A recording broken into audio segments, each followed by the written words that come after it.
Hey all. Hey, Graham. Hello.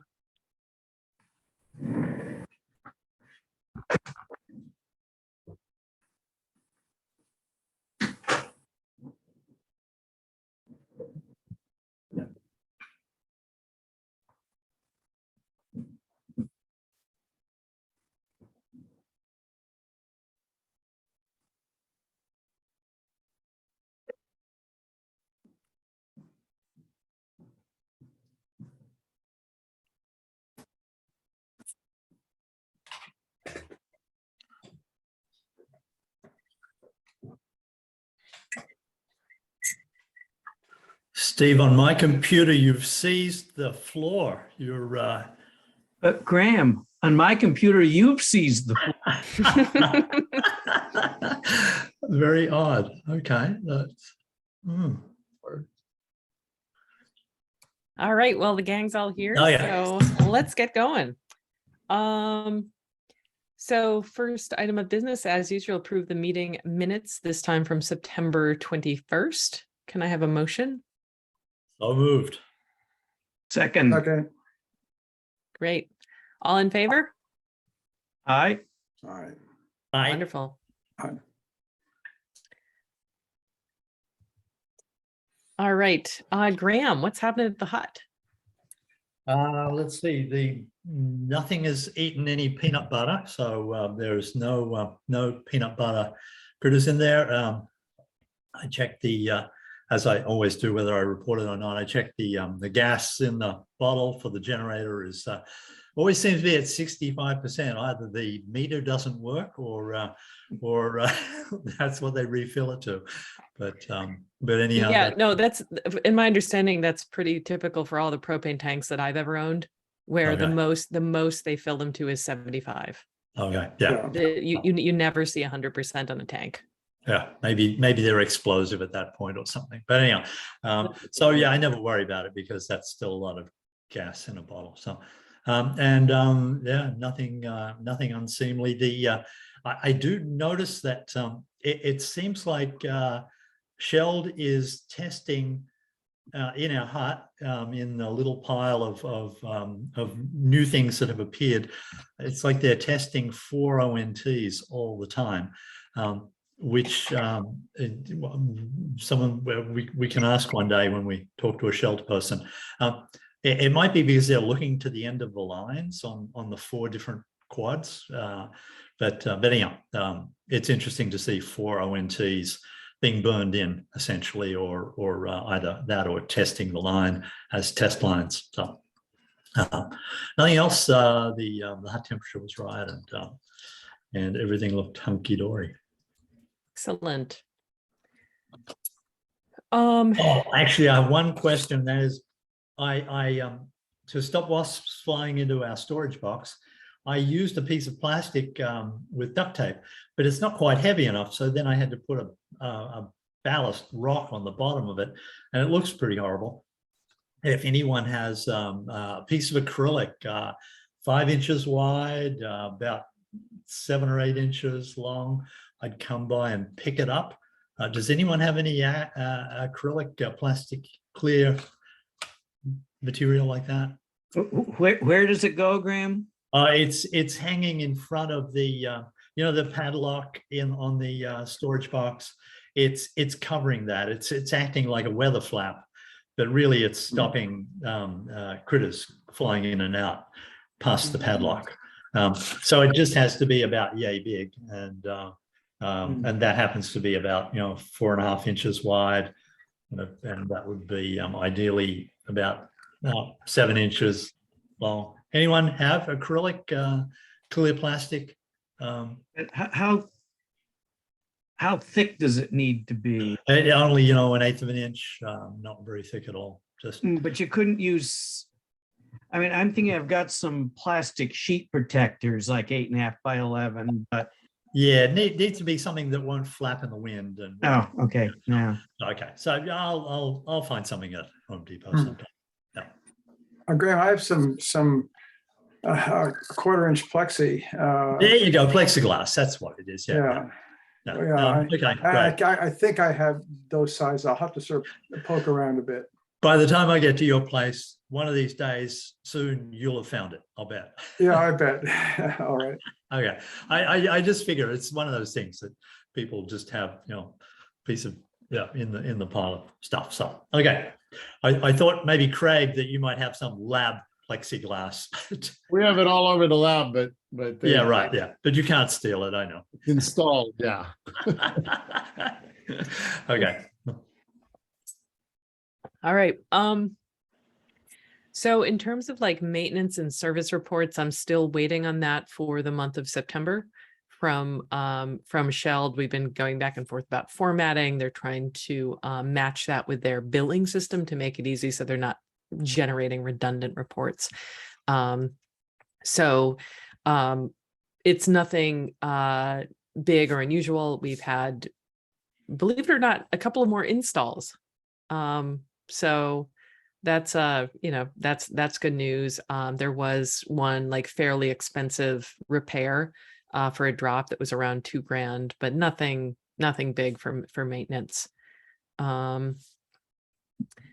Let's see. I finally am getting the monthly financial reports, so I can do my job, which is nice. So we have $1,955.18 in the undesignated fund balance as of June 30th. Okay, so that's what's going to be certified by the state for our retained earnings for Wait. fiscal year You 20. want to say that figure again, Gail? I think the Yeah, I need decimal point is missing there. Sure. 100,955.18. Ah, Yeah, that. couple decimal points missing.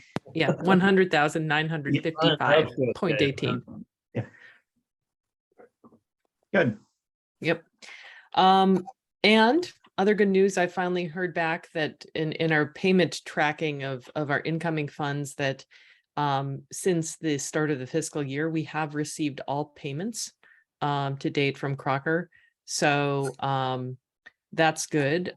So for July, August, and September, for those 3 months, we have 110,259.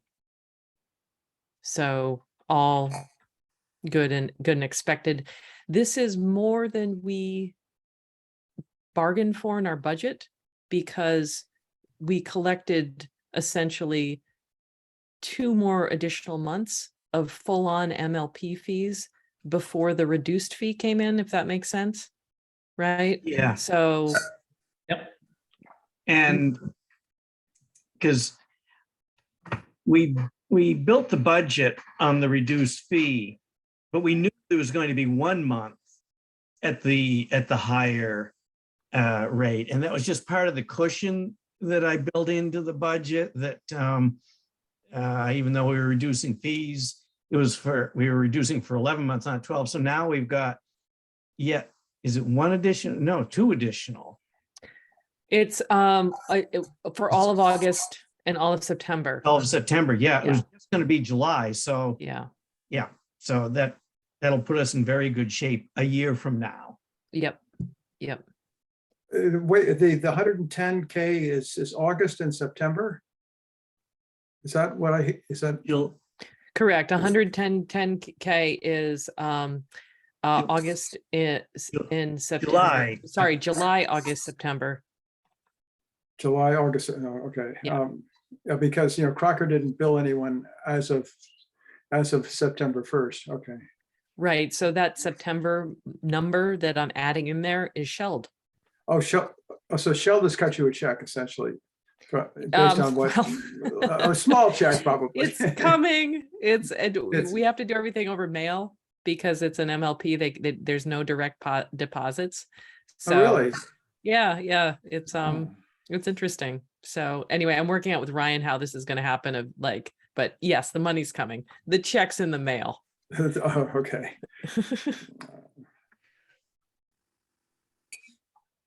MLPs aren't allowed to use direct deposit, eh? That's what Yeah. Shell says. Yeah. Really? Yep. Why? Yep. Why? I don't know. I don't know. And when I've asked twice about it and they said, no, we have to do paper checks. Probably a paper trail requirement of some kind. Yeah, probably. Yeah. It's odd because the state sends its money Mm-hmm. out Exactly. electronically. Oh, Yeah. Mhm. that, the town pays its bills electronically.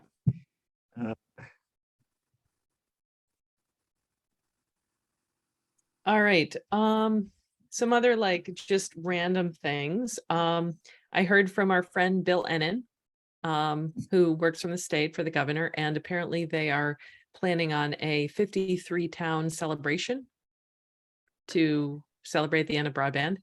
And what he's asking for from me is a list of people who should be invited. So I'm wondering if we could just do a little brainstorm about that. I started to get really excited. I'm like, oh, black tie, I get to buy a new dress and shoes.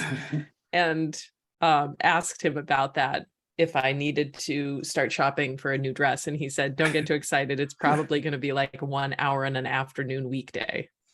So. And if you showed up with us, Gail, it really wouldn't look so good. Oh, come on. You guys can hold your own. We're wearing our best sweatshirts right now. So. Oh, they have tuxedo rentals. You'd be fine. This is for 53 towns? Is that what you said? Okay. Yeah. And I asked him, like, how big do you want to get it? And he's like, well, for now, just we'll put together a huge guest list and then cull it as needed.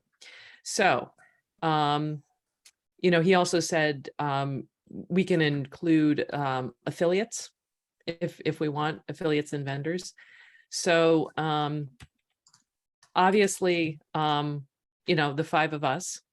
Who else?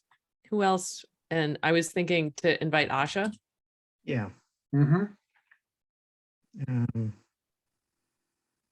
You could invite Ayers, he probably wouldn't come back. I mean, should we invite the Yep. broadband committee? Yeah, I'd say anybody that was on the committee or that. Yeah, Yeah. that would be fair. Becky would enjoy being involved. She was pretty active very early on. Yep. Mhm. Yep. So core of us, Asha, basically all of the committee, Becky. I can't think of any like other town officials that would be really involved in it. I mean, the select board was, but mostly, signing things that we gave them. We could put it out to past select board members. What do you think about that? It would be select board members from basically 2014 to now. Yeah. I mean, Eric is on the select board now, but he was very active on the committee. So Mhm. When and where is this celebration? All of it to be determined. Oh, okay. And I think They'll zoom it and we'll all have our bag of chips at home. yeah, I think they're kind of trying to get a feel for how large it's going to be, and then they'll rent a space. So, all right, I'll put select board past and present as a maybe on there. We can't really invite Triwire. They're absorbed, defunct. Should we invite Crocker? Sure. Sure. Look at Steve's face. I mean, I'm thinking what their reaction would be. Yeah. Fine, but it seemed kind of awkward. Yeah. Well, I mean, I suspect it's just going to be principals, like ourselves who are central to the way things are now. But I don't know. It depends on where it's located and timing. And this is a busy time of year. I don't know. Be interesting to see how it works out. Yeah, I'd like to invite Holyoke Gas and Electric. Yeah. Mm-hmm. And Shell. And Shell. Yeah, Yeah, and so- definitely Crocker. they can self-select. Yeah, I mean, they onboarded all of us. You know, that was Mhm. something. Yeah. And I assume Leverett is part of this bash. Yeah, And of course, 50 they have a towns. similar experience with Leverett, is starting them up and then being go. yeah, being chosen out. So yeah, and I with things like this, I think it's always the gracious thing to do to send the invite. It's up to them if they want to accept. Yeah, agreed. Anybody else who we're forgetting? We can wake up in the middle of the night and send you a text. Sounds good. Yeah, let me know by Friday if you would. If you Yeah. can think of anyone else beyond this. And I'll put together the invite list for Bill. Let's see, in other news, Jim wrote up a great annual report that's been submitted. Thank you so much, Jim, for the work on that. It was fun. It was fun. We all know how much how fun it is writing those reports. Yes, good times, good times. Yeah, well, glad that's And- over with. Yep, and I have a feeling that we are one of the few committees that gets it in like 2 months ahead of time. But we still haven't got our free dinner that the select board promised. So I don't know if it's worth the trouble. But anyway, glad it's done. Yep. Let's see, Graham, I still have on the list getting you access to parts of the CMS system. We have just been completely overwhelmed with. the I phones. totally understand. So it's on it. Don't worry, I haven't forgotten about you. High priority. Yeah, I experienced the first notification of power outage over the weekend Mhm. and got 500 ONT warnings. And that One by it, one? yeah, over email. I mean, it's fine. I have filters set up so that it doesn't like crash my inbox. Yeah. But yeah, really just interesting of like seeing every single ONT error like that. Yeah. So is this a new feature of the shelled CMS? Yeah. Good. Yeah. Yeah. So they know about a power outage before anybody does. And it's interesting the language that they use. It's called an ONT dying gasp. Is like what it actually says. It's like it's so dramatic. I don't know why it doesn't say like power loss. It says dying gasp. Yes. And So- then if it's a fiber cut, same thing would happen. Only I would see like 200 ONT went missing errors. So would these be ONTs that are not plugged into a backup power supply? Correct. Yes. Correct. Yeah. But they're gonna error for even if there is, well, I guess unless they're on a UPS where there's kind of an immediate there. But if someone's at a generator, it's gonna die and gasp, and then the generator is gonna kick in, and then they'll be okay again. But I mean, I have my ONT plugged into the UPS that I bought when I installed it, and I thought a lot of people got those, but I guess a lot didn't. So I had one, Steve, and mine died over the 2 years. The battery gave out. A lot of people, their batteries, they had a shelf life. I didn't replace that. But you're right. If you do have a UPS that's holding up the ONT, it won't do a dying gasp. It might send a different sort of a signal, but I don't think the ONT could tell CMS what sort of power it was on. So that's my guess. Maybe I should check the battery in my UPS. No, just unplug. Just unplug the power from the wall on the ONT, and you'll see whether it's working. Yeah. There will too. Yeah, will too. Yeah. Yeah. Or yeah, right. So. Was this a power outage, Graham? This was the power outage that you experienced? Oh, yeah, well, you probably was right. Was this the Kath. one that the 500? Yeah, took out the whole half of the lake.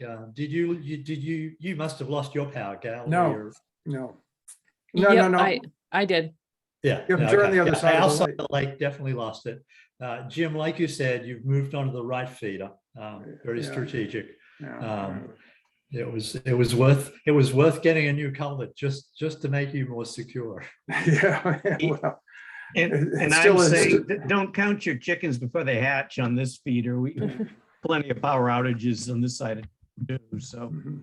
Oh, Well, we okay, actually yeah. have, we actually have a very direct feed because it comes up, a plat, Pratt Corner Road, and then it goes 3-phase, and then it shifts to single phase. And fortunately, Wendell Road has been very nicely trimmed, whereas I don't think you've gotten the same treatment down your way, Steve. Not in Wendell. Yeah. Yeah. Not in Wendell either. Yeah. Yeah. So this outage was when? Saturday at about right around midday. Saturday. Lasted till 4, Okay, Saturday midday. yeah, lasted till Okay, 4:30, okay. but it yeah. Yep. So speaking of the culvert, I don't know if anyone has noticed, but our fiber is moved to the new pole. Mhm. I did this Verizon is still on the old pole. correct. So I had gone to the town hall to get mail several weeks ago and ran into Becky, and she asked me to go ahead and do it. She was worried about further delays caused by us not moving it. So I had it moved 4 days later, and so there it is. Yeah. Um, Tell her to chase Verizon now. Yes, I did. I was able to track down the engineering department at Verizon. Again, at her request, because the project is just stalled. Hopefully, yeah, she can get some movement there. But anyway, our part is done. Yeah, well, they're not planning to do this work until next summer anyway, the new culvert. So it's too late in the year now to do it, apparently. Oh, okay.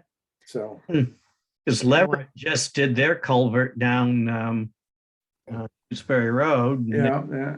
they're still working on it. I just drove over there today, and the culvert's in, but the haven't resurfaced the road yet. So Yeah, they ran into problems. Hmm. So that's lengthened the project, which is going to be done over Columbus Day weekend, but it didn't quite work the way they wanted it to. Hmm. Which just sounds pretty typical.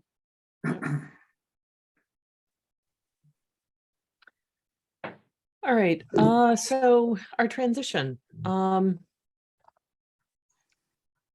It has been a tremendous amount of work by all parties involved. The phone porting has turned out to be just very involved and complicated in a way that none of us expected. Everything's okay. It's happening. You all were switched today. It went well. No problems. The port list went well.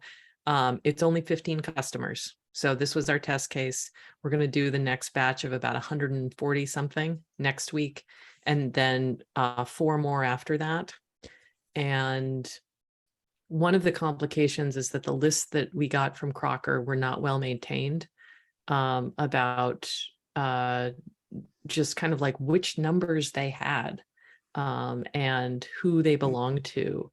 And there's passwords that have to be maintained between the old vendor and the new vendor to actually kind of do a transfer of that. So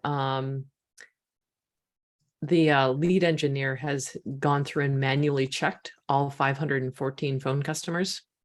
So just a big project. We decided to break up this phone porting process into 5 chunks, first with a test group that happened today, and then the 4 groups of about 140, 150, because they were concerned numbers would be rejected, and then it turns into this back and forth trying to fix that. And in the meantime, the customer's phone doesn't work. So this is why we're doing it in chunks.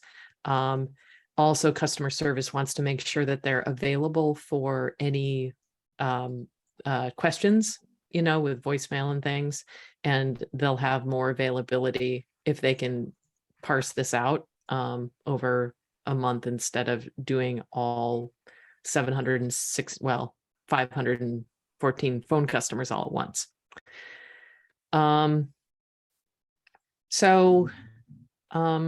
Anyway, it's going. The good news is that our Crown Castle circuit was installed.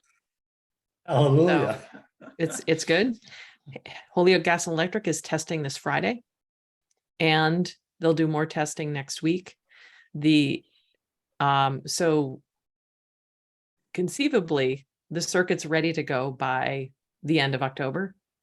But now that we're in the middle of phone switching, they don't want to make that switch in the middle, which I think is a wise choice, because it's just too many changes all at once. So we're going to hold on to the circuit. We're going to sit on it. And then December 1st, after all this phone porting is done, so basically the November 16th is the last phone porting batch. And then the last week in November is when they'll do the full circuit switch. So starting December 1st, we'll be completely off Crocker services. And everything will be in the hands of Holyoke Gas and Electric and Sheld. So I'm glad about this, because with the holidays, they were talking not till January. And I didn't think that it was good to wait that long. I want to get this redundancy in before the winter comes in. Yeah. Right. Yeah. Are we paying for that connection for the month and a half that we're not using it? Probably. We are. Yeah.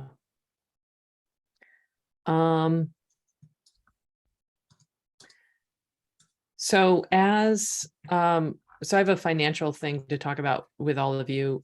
As Sheld has been doing this and the circuit keeps getting delayed and everything, they are getting charged quite a bit by Crocker for carrying the customers. And it was all agreed on. And Crocker can charge this much because, well, they can. It's either we pay them this or we lose all internet. So, they didn't,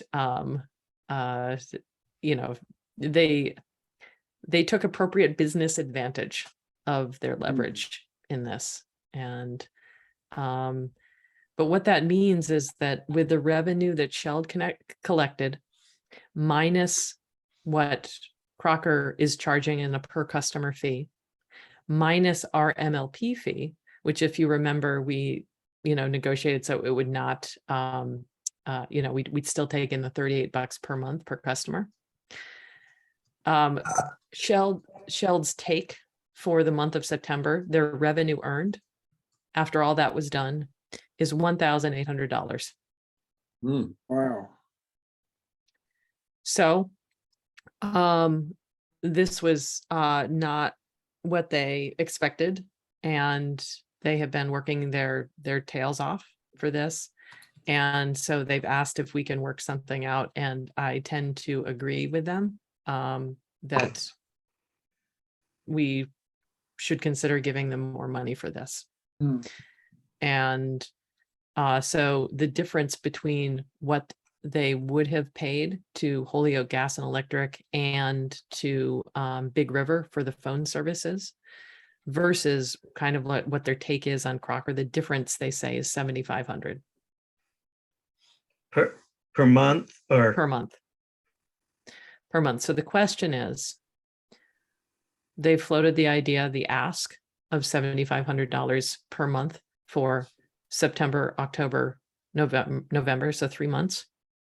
And my ask to you is, what do you think would be fair in this situation to compensate them for these unexpected things. We could split it with them. Mhm. We're also taking a hit, right? If we give them all 7,500. Yep.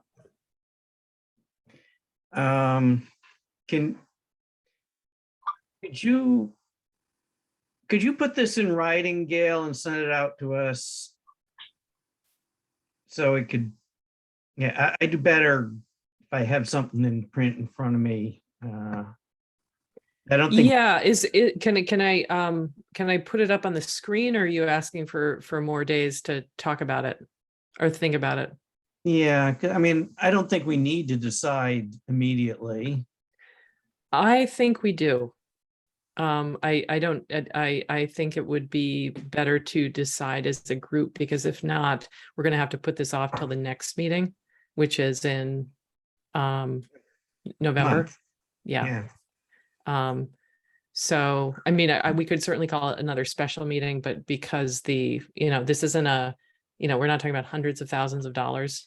So how can I help give you the information to discuss tonight? And the answer could be no, you do want to put it off. I think because the piece that we were supposed to bring to a 1 month, say, changeover was the Crown Castle part, and it wasn't our fault, but it seems like this September, October, November is going because of delays that would be on anyone's control. It's certainly not Shell's fault.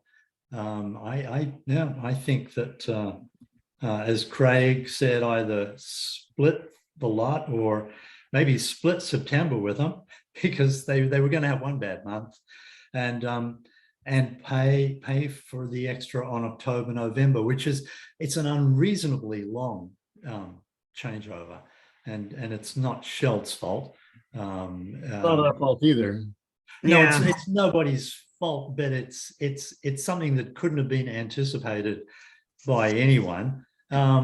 It doesn't seem like they should be taking a bath on something that's giving us the other thing is, if a tree had fallen on if we're set up such that if a mishap happens in Shutesbury, we cover it.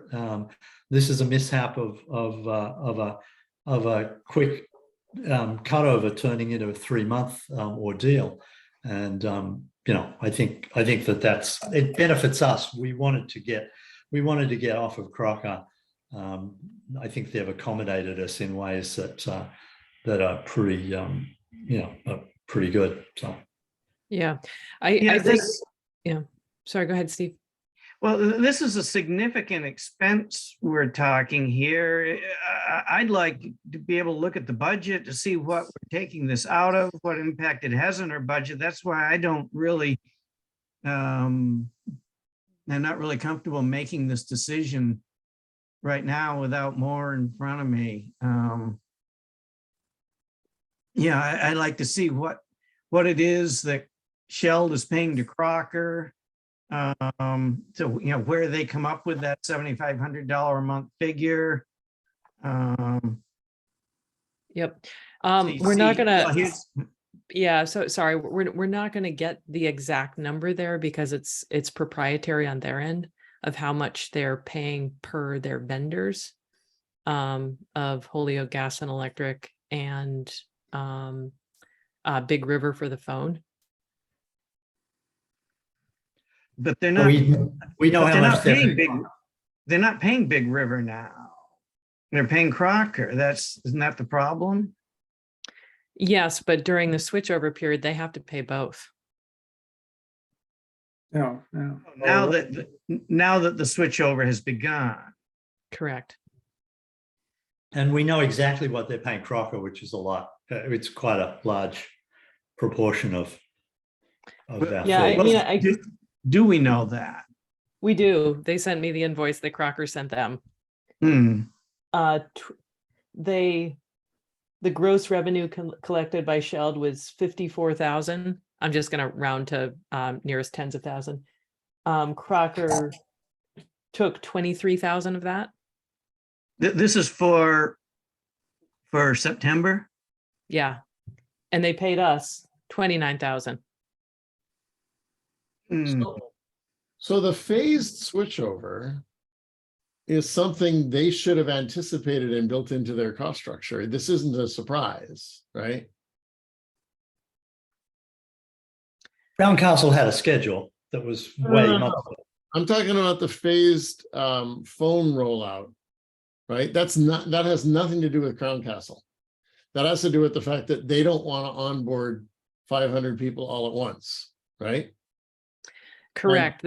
They should have known. I mean, that shouldn't be a surprise to them that they wanted that they're having the onboarding go over an extended period. Sort of, but the reason that they're onboarding in phases is because the lists from Crocker were so bad. Well, but I'm also hearing that they don't have enough tech support, enough customer support to do all at once because they don't want their lines to get swamped. That has nothing to do with Crocker. Craig, if we told them just to do True. it in 1 Right. week. The delayed onboarding of the phone is presumably because of Crocker. But this phasing is because they don't have, and I appreciate that they're doing it, but they don't feel they have the capacity to do it all at once. And they never had that capacity, so they should have expected that they were going to be phasing in.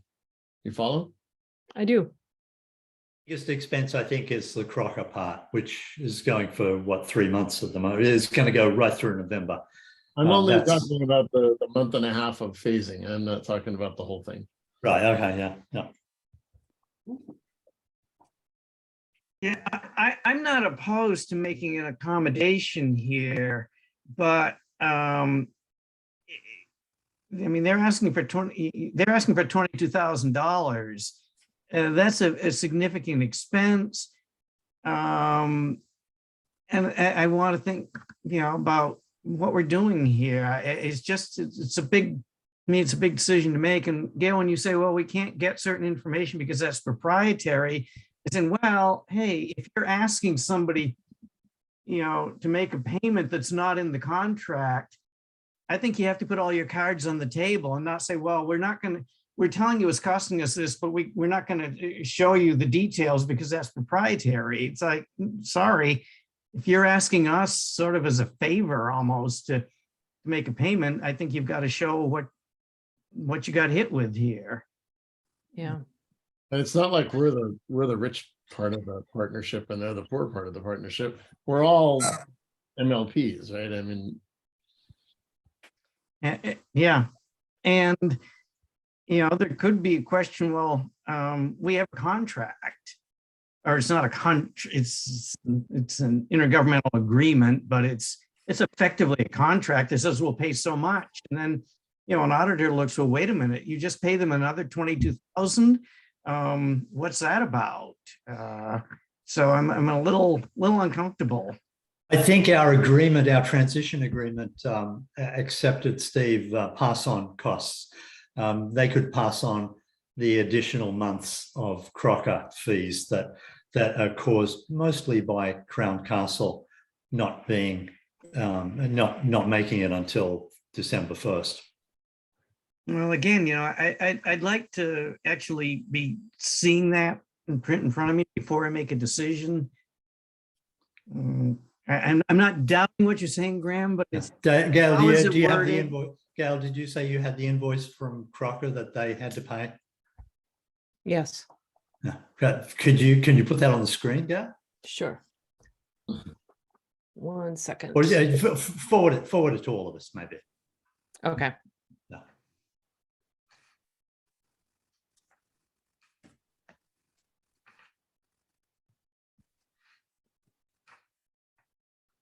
I think what Crocker charges for what they're providing was pretty, was opportunistic. And obviously Shell never expected it to go on for 3 months. It was one of these things you pay. It's one of these things you hold your nose and you pay it once. But So So effectively what we'd be doing here, and if we make a payment to Shell, is we're agreeing to split or somehow share the cost of the Crown Castle delay, split it between the two MLPs. That's exactly how I see it. Yeah. A 3-month transfer is just not and it's not the Big River thing. That's kind of a little trivial. It's the Crocker for 3 months that is Crocker being the network operator and the equipment and charging Shell an amount that everyone agreed, but it's $15,000 a month for what they're doing is kind of an absurdity, but everyone thought it was good at the time. We didn't have a choice at the time. They held the cards.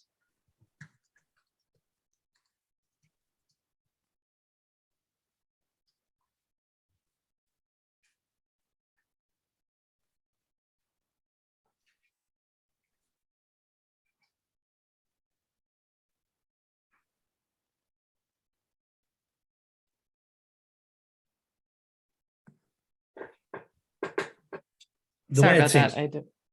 The way it seems to me is that September was going to be a bad month for them, and they would have known that. I think we should help them out in October and November by covering what they need covered. So that would be my compromise. Yeah. And that would be if it's $7,500 a month. That would be $15,000 for as an additional thing. 7.5 for October, 7.5 for November.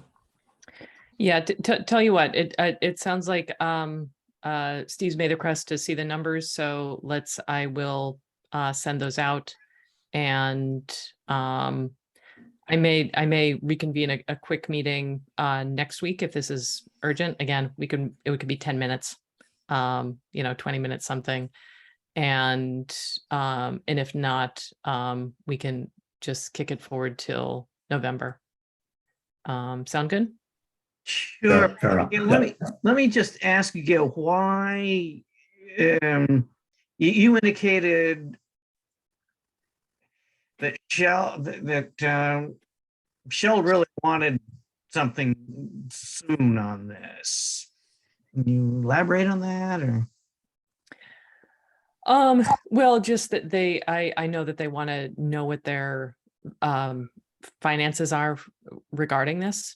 It's not going to break them. This isn't this isn't enough money that it's like urgent, or they have a cash flow problem. So it's okay to wait. Okay.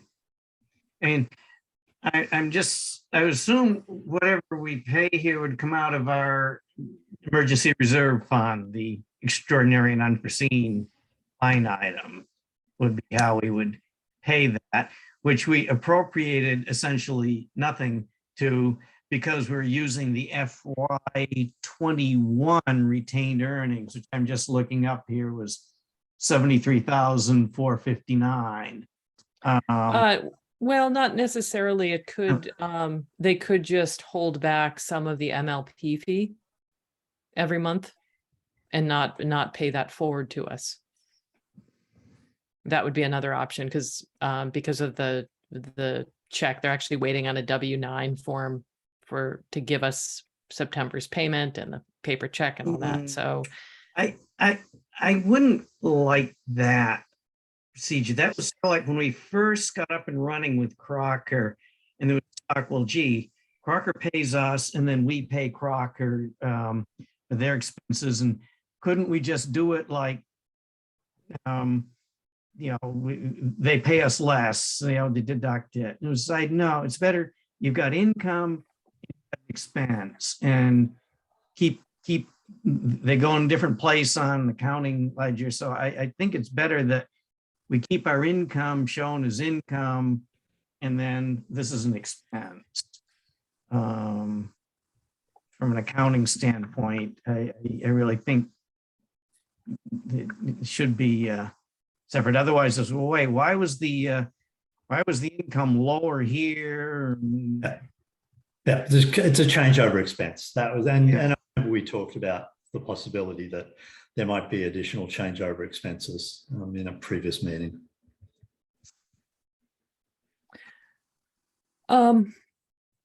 Okay, well, let's move on. I'll send out details.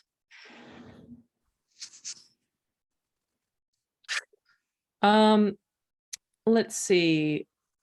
There's I got 2 suggestions for changes to the billing. One came from Craig to make it come from Shutesbury Net instead of Shelled for this is for the auto pay confirmation email that people get. So I've submitted that. We'll see if they can do that. And also Steve had a good one on our paper bills. There's a Shutesbury phone tax of $1, which is actually the state tax, but it's listed as Shutesbury phone tax. So we need to get rid of that because it's not true. And I'm going to get a phone call saying, why are you taxing us extra? That's not true. It's a state tax. Where's that money going? Yeah. We'll get that fixed. We will definitely get that. That gets on next door Shutesbury, boy. Yeah. The new tax. Yeah. Yep. And I just would add, I finally got my bill from Shelled, and I called and talked to them, and they said, they explained also about, Crocker not porting the mailing addresses correctly for the non-01072 addresses, and they would, so I got the October bill, which had the past due from September. They'd said they would send me the September bill, which I didn't get. But anyway, looking at the October bill, which has the itemized billing, which is where I spotted that thing, Shutesbury tax, I did notice that in addition to the $15 a month reduction in the bill, that the fees and taxes that Shelled is charging are about $5 a month less than what Crocker was charging. Oh, Various fees and taxes. So I went through them, and there's a number that Crocker was charging that Shelled just isn't charging. I admit it's always a puzzle what all those different fees are from. You weren't getting your, maybe because you weren't getting your phone from Shelled yet or something. Somehow or other Crocker is still paying until we actually go to Shelled and Big River. well, he was saying that. Well, except that, there's the Shutesbury 911 charge is on the Shelled bill, and the Shutesbury phone tax, the additional charges are just for phone. Okay. service. So anyway, it meant that the bill was about $20 a month less than it had been. So Don't complain. Well, once we're sure that it's true, that it's long-term true, and it's not something that's going to come back, we should tout that if we really did knock $20 off of everybody's pricing, we should, yeah. at some point, tell people that, just to make them happy. But it is a good point. Let's let this process for a few more months and make sure they don't discover, whoops, we missed this, or it is because we hadn't transferred the phone yet. So, okay.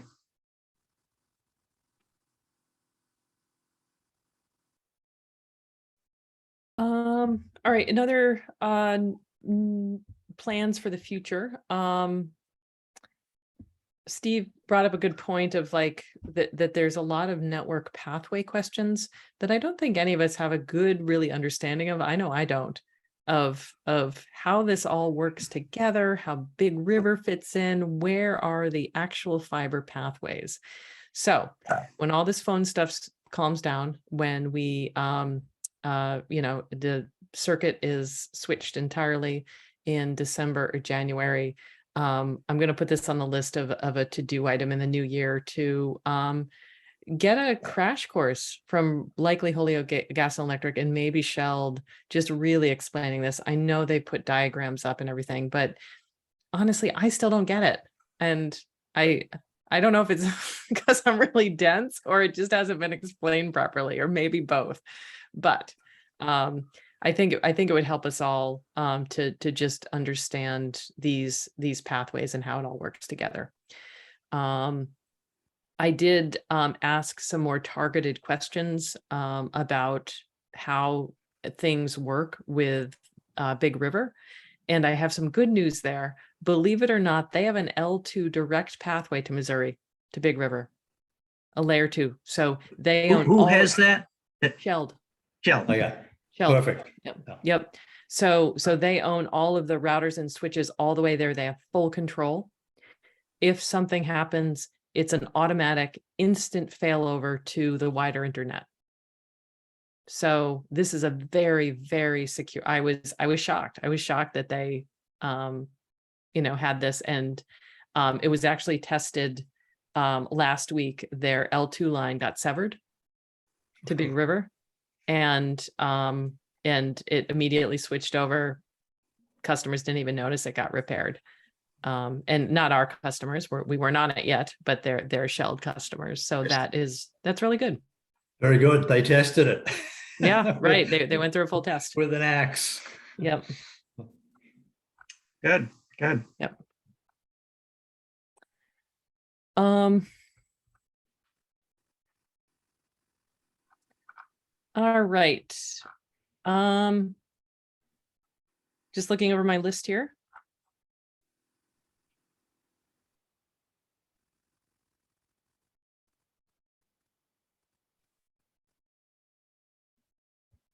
All right, that's it for me. Do you guys have anything else? Yeah, just curiosity. The phone documentation they give is terse and not real obvious. You mean the manual? Yeah, I mean, it says that you have this, but then it's not super, whatever. I finally think I have it sorted out, but I wanted to just ask a question here, and I can do it best by sharing a screen. Okay, hold on. Let me okay, can you do it? There you go. Yeah. So I think this is at their website, Fibersonic, for their customers. I think they're giving us this residential unlimited service plan. Does that look right to you, that we should be getting? That does look right. So we're getting all of these things included. Yep.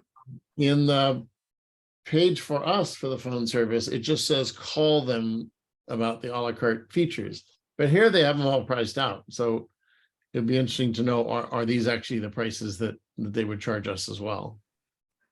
Well, we knew what those prices were when we were negotiating with them, because the a la carte features. yeah, because some of them were either more than Crocker was charging, or they were charging for something that Crocker was not charging for.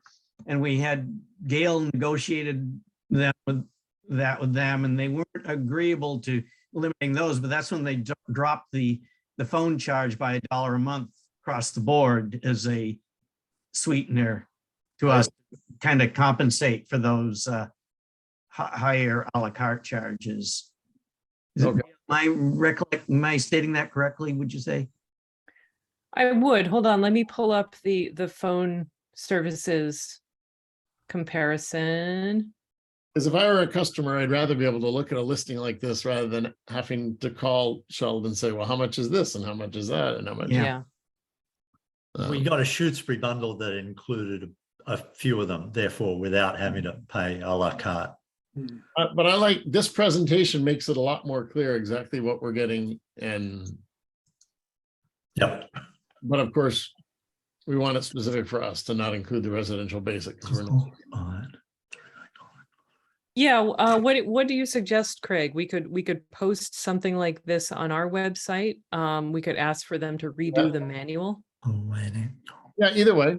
Okay. And in the manual, there's also some things about, there's 2 different international plans, I think, from what I was gathering. I don't have the manual up on right now, but actually I could probably find it quickly enough. Anyway, just make it a little more clear. It'll also reduce the number of calls that they're going to have to to get. I think most of these extra a la carte features are things that people aren't going to be interested in. I don't think I am, but I think that was the feeling at the time that we were negotiating as well. Yeah, they're charging for some things that maybe Crocker didn't, but how many people use those? So, yeah, I'm still trying to figure out the difference between caller ID and call waiting ID. And guess what? I pulled up my notes on this because it was confusing to us 6 months ago. So call waiting ID lets you know you have a call, but then it tells you who it is while you're already on the phone. Mm.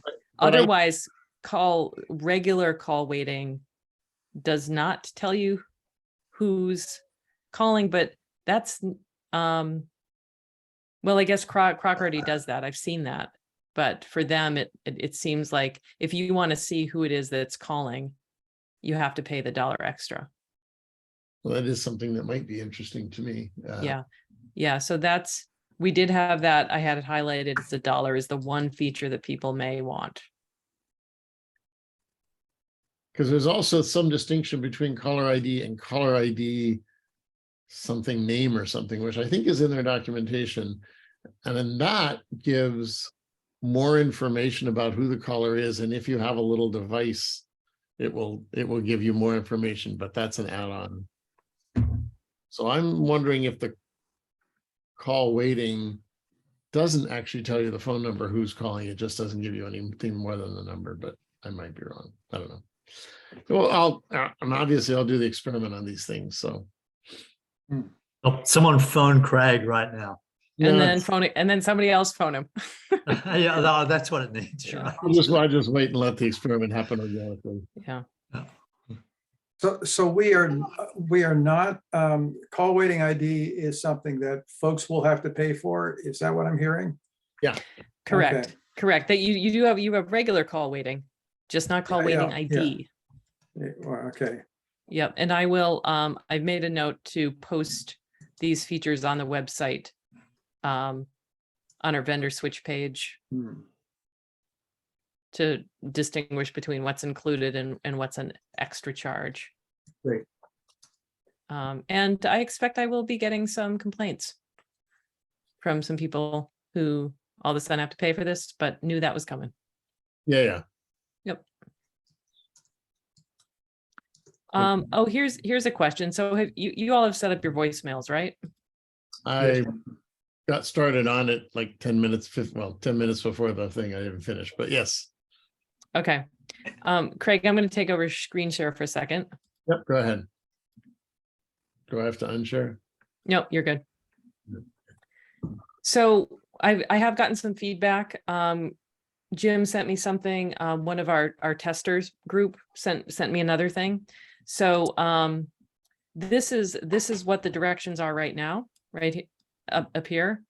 And there's two parts that folks say are confusing. One is the wait for your prompt and ask for your password. Jim pointed out that there might be a tendency for people just to enter their Crocker password, their old one.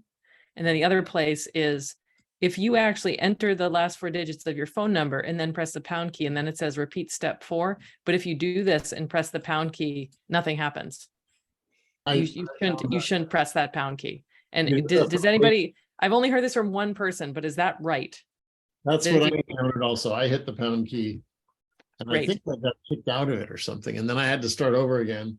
Yeah. And then you enter your last 4 digits and then you just have to wait like what seemed like longer than I would have expected before it eventually comes back to you. So like me are going to hit the pound key thinking that they should do that. Yep. Great. Okay. So here's my suggested changes. So 1 through 3 is the same. And then we say, enter the last 4 digits of your phone number as your password, and then press the pound key. And then number 5, I'm hearing it should actually be enter the last 4 digits of your phone number again and wait.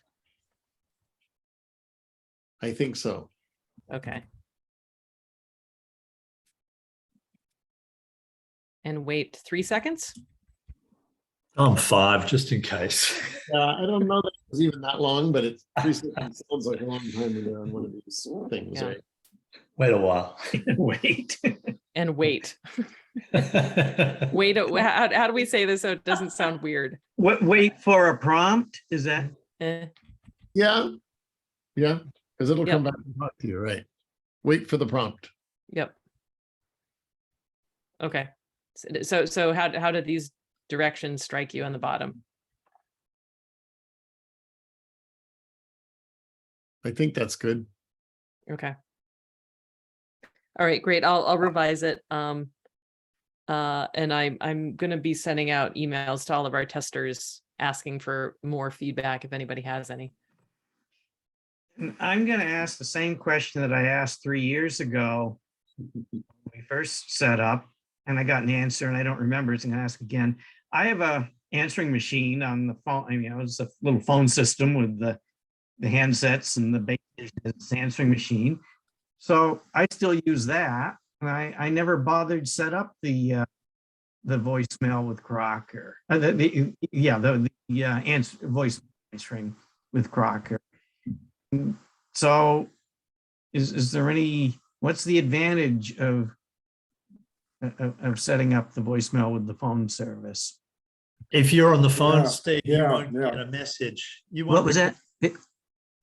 if you're on the phone, Steve, you won't get a recorded message if you haven't set up, or if you can't get to your voicemail. You actually might get a recorded message that you just never get because you haven't you haven't accessed the voicemail that you possibly do have. You might find that you've got a lot of voicemail messages.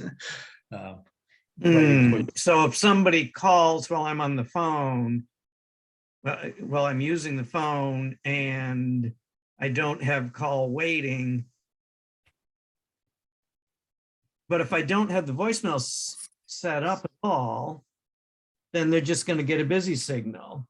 You should do the experiment because they might get a busy signal, or they might get a message that says this user has not set up his mailbox yet. I've gotten that from lots of other.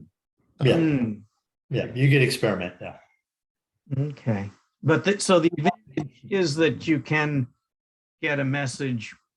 Somebody can leave a message while your phone line's in use. Right. That's one advantage. Yeah. Okay. And you can't do the experiment now because you've probably been changed over to Big River. Yeah.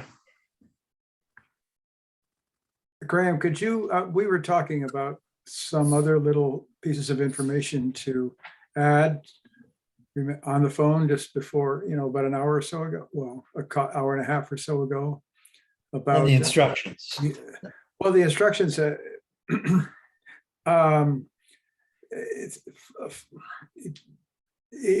don't get that dial tone, the dial tone beep beep beep that tells you that you've got messages. The fast dial tone. Yeah. Yeah, the fast I dial don't know. tone. I actually haven't.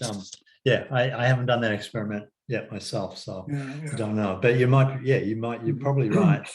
Or it might be an option that you have to turn on. I don't know. Mm-hmm. And I would also add that I would say that 333, what is it? *333 Star 333, yeah. is what everybody has to dial in order to access their messages. And that's not, clear right off the bat. I think I would add that as something, because people are used to *86 for Crocker. So it would be good to add that as a sort of an addendum to your instruction list. Got it. So, and then at the bottom, just going forward,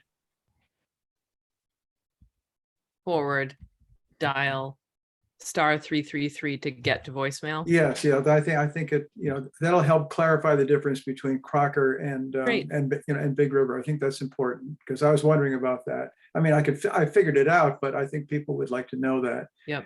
And and I am bothered by the fact that that, you know, I have no way of knowing I have messages when I just pick up the phone, which is not something I had a problem with Crocker because of the fast dial tone. You know, it warned me that that was the case. Mhm. And now maybe there's an option that I haven't set up. I mean, I haven't studied the whole matter close enough to be able to know, but I'm wondering about that in particular. If Yeah. Yeah. Jim, why don't you, if you want, you can just call tomorrow. I I mean, you can- can call tonight. You could, I mean, Mhm. there's 24/7 tech support, so you could just call and say that, you know, you just got your phone service switched and you are wondering why there's not a fast beep. Have you gotten a message yet and you're sure it doesn't happen? Let's see, how did I? Well, no, yes, I did. I asked someone to leave a message, you know, just to I test see. that part of it, and they did. And then when I went to pick up the phone, the only way I could get the message was to just sort of, well, I guess if I just dial *333 and I'll just see if there are any messages. But there should be a warning similar to the one that Crocker gave for its service. I think that's really important. And It is. I'm going to be very disappointed if that's not the case. That's yeah. unfortunate. Yeah. Yeah, I think that is, well, I think that's presently the case right now. And unless there's something that'll be done at a later time. I mean, I just don't know. But I Yeah, think yeah. that's Give what- them a call. Give them a call and see what they Okay. say. It'll be a good test to the customer service too. Mhm. I did call customer service about some of the changes that you've already made, and I was pleased that I immediately got a real live human being within seconds of making that call. Mhm.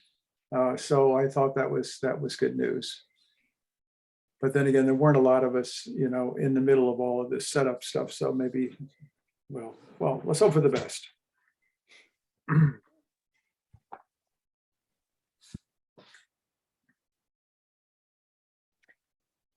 All right. Anything else?